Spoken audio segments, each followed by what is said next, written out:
पाकुड़ के आयकर विभाग द्वारा डिफॉल्टर पाते हुए कांग्रेस की बकाया टैक्स राशि 115 करोड़ रुपए के प्रयोग पर रोक लगाने की बात एवं कांग्रेस के विभिन्न घोटाले जगजाहिर करने होने पर आज फिर एक बार कांग्रेस देश को सही जवाब देने, टैक्स जमा करने एवं संविधान का पालन करने के बजाय अपने बचाव में केंद्र सरकार, भाजपा एवं आयकर विभाग को कटघरे में खड़ा कर देश को भ्रमित करने में जुट गई है।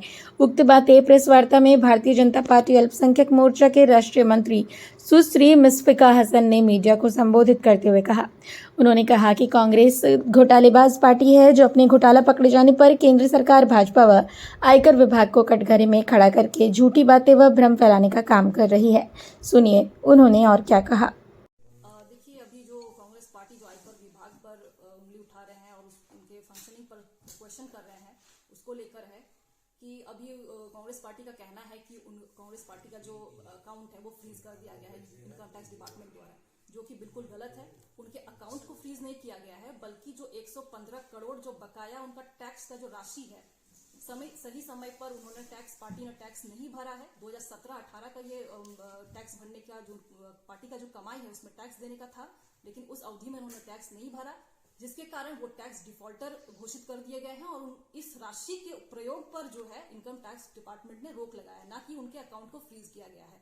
और दूसरी बात है कि कांग्रेस पार्टी अपनी नाकामी को, अपने घोटालों को छिपाने के लिए आए दिन वो केंद्र सरकार पर, भारतीय जनता पार्टी पर लगातार वो आरोप लगा रहे हैं, जो काफी दुर्भाग्य की बात है। पहले ही बताया कि बड़े बड़े घोटाले इनके नाम पे, 2G स्पेक्ट्रम, कॉमनवेल्थ, हजारों करोड़ों के घोटाले कांग्रेस पार्टी, कोयला घोटाला, देश को उन्होंने लूटा है। कांग्रेस पार्टी ने देश को लूटा है। और अभी वो जनता के सामने, अभी चूंकि चुनाव है तो जनता के सामने वो खुद को ईमानदार दिखाने के लिए और भारतीय जनता पार्टी को दोषी करने के लिए वो इस तरीके का जो है आरोप, उलूल जुलूल आरोप वो केंद्र सरकार एवं उनकी एजेंसी, केंद्र सरकार उनकी एजेंसी पर लगा रहे हैं। आज जो प्रेस वार्ता की जा रही है, अभी हाल फिलहाल में कांग्रेस पार्टी जो है लगातार केंद्र सरकार पर, आयकर विभाग में अभी उन्होंने नया हमला बोला है कि आयकर विभाग जो है कार्रवाई कर रही है, बेवजह कार्रवाई कर रही है। इस बात को हम लोग स्पष्ट करना चाहते हैं कि Congress party income tax defaulter के रूप में भी सामने आई है और एक नोटिस उनको मिला है।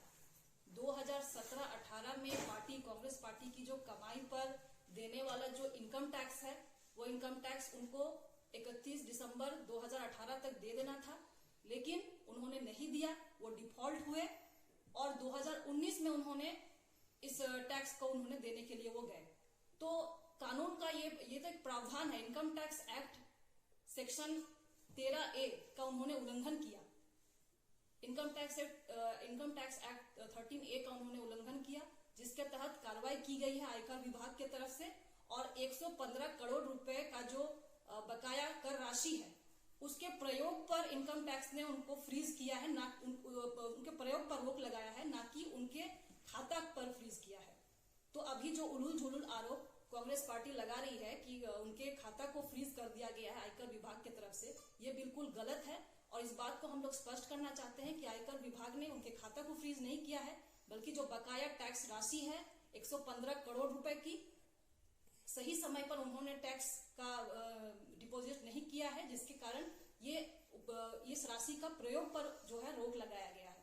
कांग्रेस पार्टी देश के संविधान, देश का जो कानून है, देश के कानून के ऊपर इस भारत का कोई भी नागरिक नहीं है। हर किसी को देश का जो कानून है उसका पालन करना है, चाहे वो आयकर विभाग हो या कोई अन्य विभाग हो। लेकिन कांग्रेस पार्टी, गांधी परिवार खुद को हर कानून से ऊपर समझता है और इसी के कारण वो सोच रहे थे कि वो जो मन आए वो अपना मनमानी करेंगे।